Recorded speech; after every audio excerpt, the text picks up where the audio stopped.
Right guys, welcome to another episode of Railcar Restorers on the road. Here we are again at the Strathspey Railway, this time boat at Garden and Morley Shed, carrying out a cab rebuild on 51402. Yes, we're 500 miles from home, so this job has got to be completed and finished. And Johnny will explain what we've actually got to do. Yeah, pretty much. It's unbelievably bad, to put it nicely. So there's a lot of framework. It's pretty much gone, but we will get into that. First things first, we need to focus on the fiberglass dome because it's a little bit weak and there's a lot of things to do. So Scott and Paul are going to do that now, and then we're going to take you through ripping apart a cab, rebuilding a cab, all in 5 days. It's going to be a good video, so let's get into it. This is day 1, hour 0.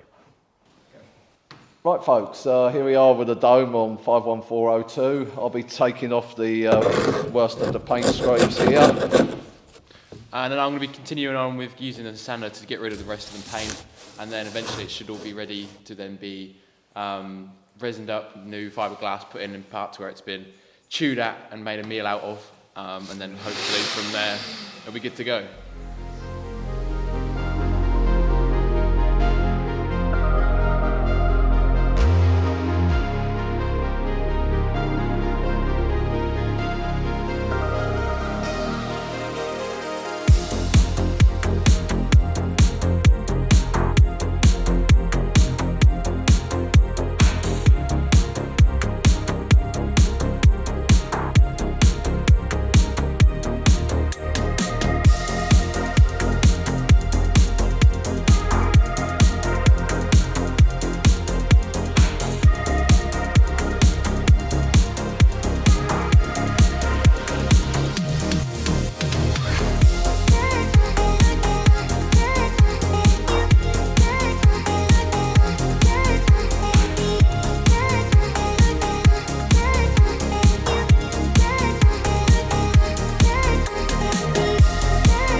Right everybody, so I've finished sanding down the roof dome, so it's now ready to be used for fiberglass and resin.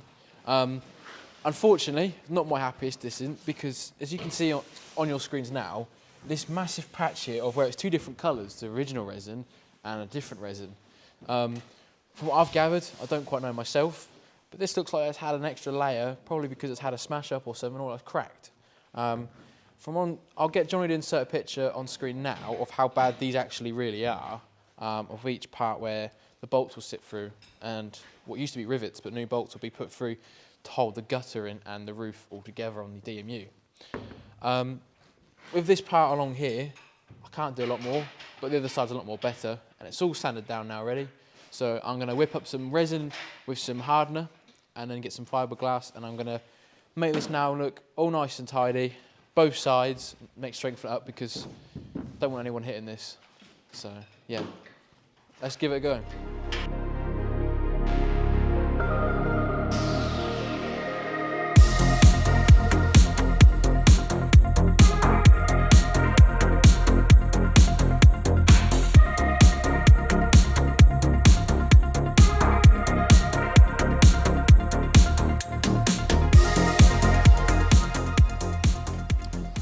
So here we are on the cab. First priority is actually unearthing the damage below. So to do that, we have made the executive decision that we are going to cut a strip at the height of where this window stops, or where the window frame goes in. Now, pretty simple, it's just gonna be a straight line. If we find anything else that isn't to our liking, at that point, we will then go down. But the middles, they're actually looking pretty okay, which is nice because we had to come down to probably about here on the middles.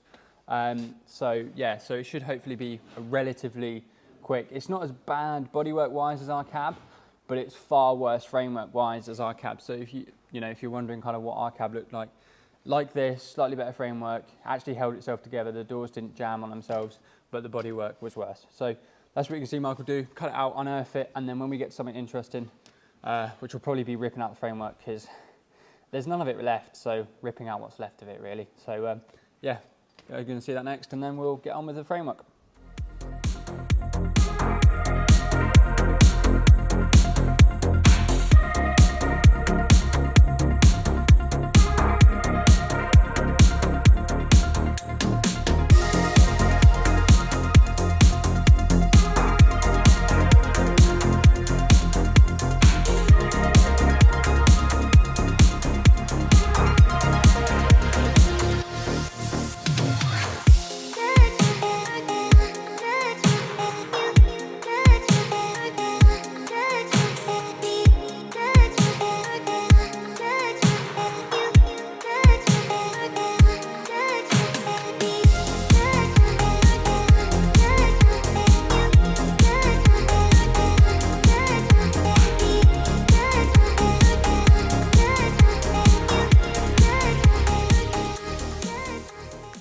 So here we are, we've cut off the top here, as you can see, it's fairly nice. Not much to note where you can't see at the moment, but something to note where you can see, which is here. And this is a lot worse than we found on 412. There's going to have to be a lot of, what we're going to do is, because we actually haven't brought any section of this along with us, unfortunately, because, you know, maybe you can tell we weren't expecting something this bad in this position because we didn't have that in 412, but this is a bunch of surprises. So what we're going to do is we are going to, because the angles and lengths are similar to some framework that we have got, we will just cut that and take the other leg kind of off it really, and then use that along with some plate stock to get all this strong. But there's quite badly corroded along here, so we're going to have to do it in the corner here and here. Apart from that, I will take you around there to show you kind of what happens when there's a hole in the roof and your cart line goes and it then travels down your cant rail. Thankfully, we found new in a relatively short space of time, so good cant rail to weld to, so that's good. And on the other side, pretty much same story, different side, although not as bad corrosion on that side, but yet again, I will show you that side as well. So we're going to go over to them now. So here we are guys on the driver's side. This is the worst of the two, cant rail wise. Basically what happened is there must have been a hole here or a leak in the dome, and that then caused pretty much water to get in here. There's no cant rail left above the door. That was a nightmare to get that spacing because thankfully with this door on the driver's side there it wasn't opened, which was really helpful because therefore it means it can only lean so far. But on the second man side it was opened and there was even less cant rail than this, so basically there was no cant rail. So that's why it's really good that we're doing this, because we can actually get this safely operational again. So, but there wasn't any, and the door had been opened and the door wouldn't shut. So that was fun for us, an interesting endeavour. If you ever get in that situation, I recommend a hydraulic jack of some description. It only needs to be 2 to 4 ton, you ain't moving that much, and some good packing. That'll get you out of it. And then weld in your brace, and then you can shut your door. But we didn't have a hydraulic jack. So that meant that we had to pretty much do it with crowbars on the framework that was still there. But yeah, you can see here, this is the general trend of the framework. Here, we're going to cut it where this little white dot is. Then we're going to bang this down. We've raked it out. Then we're going to put new framework onto it and all the way to the front. So about a metre and a bit on each side. So yeah, that's what you're going to see me do now.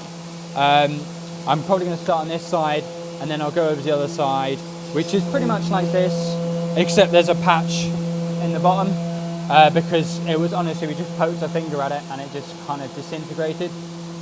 So yeah, not good. So that's what you're going to see now. You're going to see me start to pretty much really dissect it properly now. We've got the front cut out.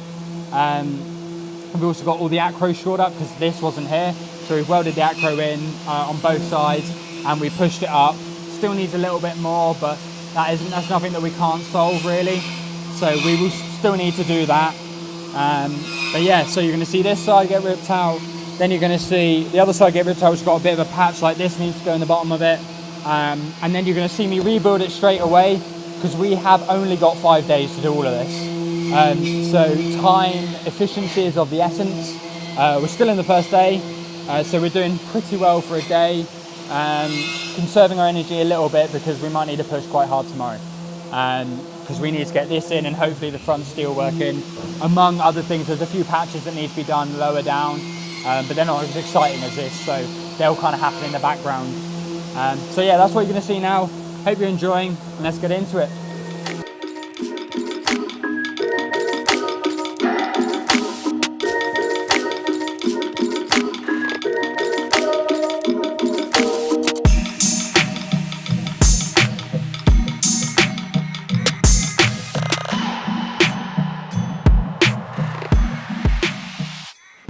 So welcome, it's now day 2.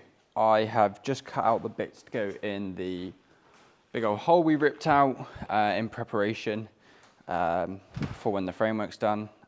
This is the morning of day 2. So I cut out the corners. Now, you might notice a bit curved. There is a reason for that, and that is due to the old ones. When you flatten them out, which is what I've done here, they're curved because they're actually a conical shape, so that means the radius gets tighter the further up you go. So when you flatten out into pretty much a 2D shape, it leaves a curve. So I haven't cut them wrong, it's just a curve. So, and also before you do flatten them, make sure you mark out where the curve starts and begins, because it will give you something to go off of when you come to bend them, and then also write on which side to bend them as well, because then you won't get 2 left-hand ones. So apart from that, I'll bend them next off camera. Apart from that, we've got the bit that's going to go in the middle, and you can see I've scored it. All I'm going to do is I'm going to put a chisel or something else like that and use the thing that I use to bend everything, and I'm just going to hit it with a hammer and just get that little angle that I need. So you're probably not going to see that, you're just going to see it go on, but next thing to do is to fix all the framework up there. So here we are, now that we've ripped everything out. I'm going to start on this side. I'm going to build the cant rail, probably the car line, and this top hat as well. I was able, very thankfully, beyond this point, because I think you can see to about here-ish, there are 2 uprights in the cab. You would have seen me on the other side cut one of them down because it just wasn't savable, and then profile the other one. It takes a little bit of time, but it is worth doing because it can save you a lot of time. Just, you know, it's a tight space in there, so it can save you a lot of time getting things in and welding them. But I've managed to keep those 2 uprights, profiled them the same as the one over there. I managed to keep both of them. So I've only actually got this top hat to do. As you can see, the cant rail is cut here. Did accidentally cut through the pulled cord chain, but that's nothing we can't fix. That's fairly easy fix, to be fair. Just weld it back up, put the chain back through. Unfortunately, it did cut into the body side here, but then, you know, we're working in such a tight space, you are going to, and to get in that deep, you do need the big 9-inch angle grinder. So it's unfortunate, but there you go. But as you can see, we've got onto some meteor stock here. So that is good. That's something I can weld to. Unfortunately, I think this DMU, over the course of maybe the next 5-10 years, is going to need kind of what we've done to ours a bit, kind of going through, checking things, because when we open and close the doors, we can hear that very unfamiliar sound for us now, but that horrible sound of a little bit of rain, where the rust behind the panels is just moving. And that's generally not a good sign. If you've got a DMU and you can hear that, do the decency and check what's happening, because you might have a mess there that you should look at. So I feel over the course of the next 5-10 years, it's going to need more than just this. But this is a start at least. You know, the cabs were the worst, but we've got some half decent stock to go to. So what I'm going to do now is I'm going to focus on this. I'm going to get all this done. I'm probably going to do the car line as well.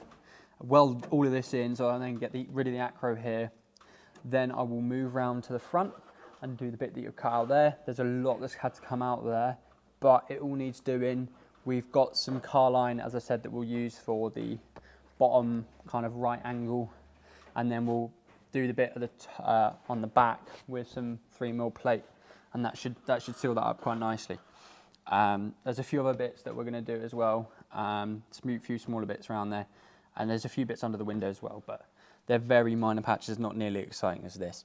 So I'm going to put that in, then I'm going to go straight onto that, then I'm going to go straight onto the other side, and hopefully I should see you after then, because I'm hoping that we don't get into too many issues. So that's what you're going to see next. Let's get on it.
So as you've seen, got that all in.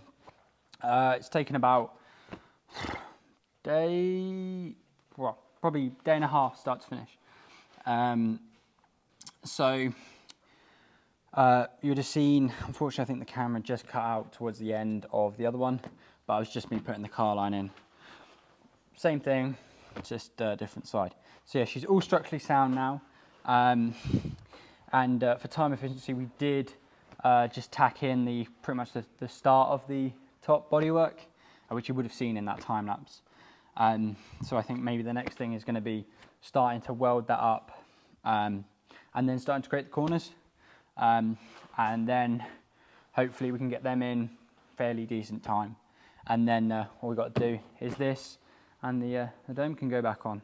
So yeah, hope you're enjoying the video, and if you are, please like and subscribe.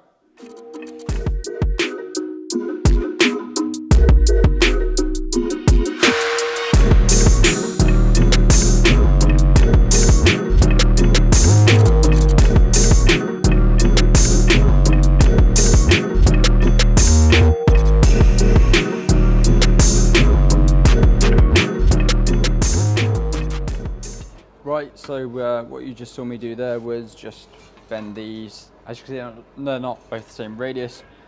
I'm aware, but you know, just get it done. Basically, get it roughed in, because the time of these is not the time it takes to get the radius, to the right angle. The time is, getting it right. So this just gives me a good baseline, as I'm sure you're aware. We're currently shutting the DMU in the shed at the moment, so couldn't do any welding because it's now day 3, and I've still got the last bit of cant rail to put in and car line, etc. So just thought I'd bang these out, as you probably have also seen by now, me maybe weld in that cant rail, so there might be a bit of a continuity issue there. But and also we put in the front section, which obviously these will then connect to. So yeah, we've only tacked it in because we did the front bit of framework, and we were like, yeah, you know what, we'll get it in, we'll get it done. So yeah, these are just roughed out. I'm fully aware that those radiuses probably aren't correct at the moment. Absolutely fine with me on that one, because we will, they're only rough. Just get the bulk of the bending out of the way, because yeah, it's effort It's early in the morning, might as well get it out while we've still got the energy. So yeah, on with the welding that you've probably already seen for me, and then it will be putting these in. So probably the thing you are likely to see next is these going in. Either that or Scott doing some sanding on the dome, painting on the dome, because you've probably seen that got stripped, sanded, and all the holes, they've all been filled, etc. So yeah, anyway, that is that. So yeah, let's get on with it. All right then guys, so as you can see, I've finished off the dome, what it means in stripping it. Michael kindly did this for me, where getting this back to basic. Me and him both did some layers of mastic to keep all the water out from this side of the panel. All of the sanding was done, as you'll see in the time lapse. And then next was to do the fiberglass and resin on the back half and the sides, where it's quite significantly suffered some damage with being removed from the roof and also wear and tear. Eventually, once you've done your layers of fiberglass with the resin, and spread it along where it's needed, so if you can see on this corner here, it's been all sanded down as well on top. Eventually, after a couple of layers, it gets nice and hard and you've got something to work with and bond with. On the other side, which you won't ever see, possibly won't ever see on camera either, is that there's been some fiberglass filler put on underneath to even help build up even more, and hopefully it shouldn't be going anywhere anytime soon. So once it's back up on top of the roof, that's going to stay on top of the roof. Next is to give another sand down on some parts, and then ready for painting and good to go from there.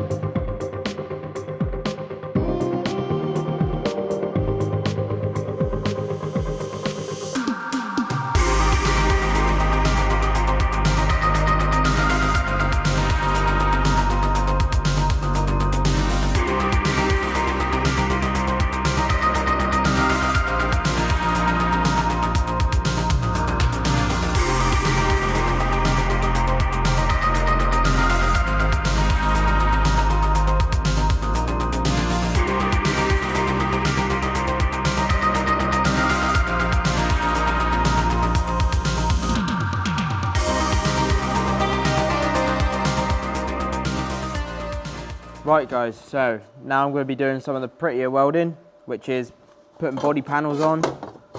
Here's a piece Johnny made earlier. You're putting that on so the dome can go on top, and also already that has been put in, we just jumped the gun a bit because we're a bit pushed for time, is we've got the front panel in, sorry, the front sort of eyebrow thing. That's all in and welded, and just these corner bits to fit and a few bits back there.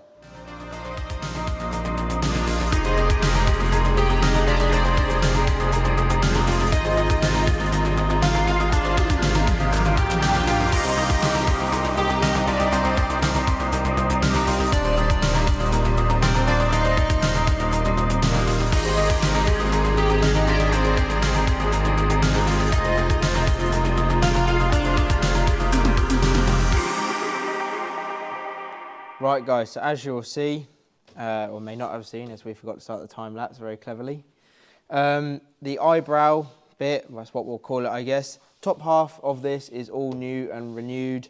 It's all now fully welded in, just need to weld the back of it slightly, just to tack it to the framework so it's nice and sturdy.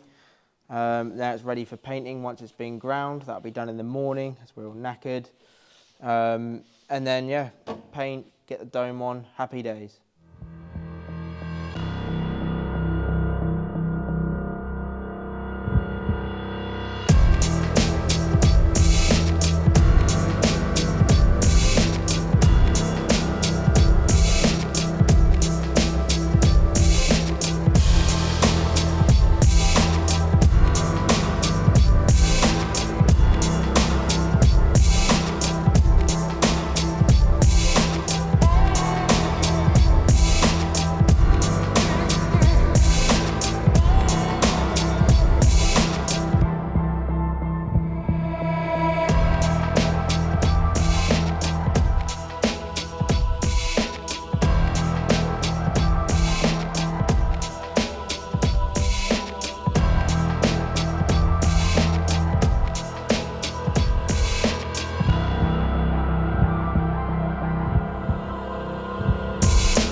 Right folks, that's the end of our 5-day marathon up here at the Strathspey Railway in Scotland.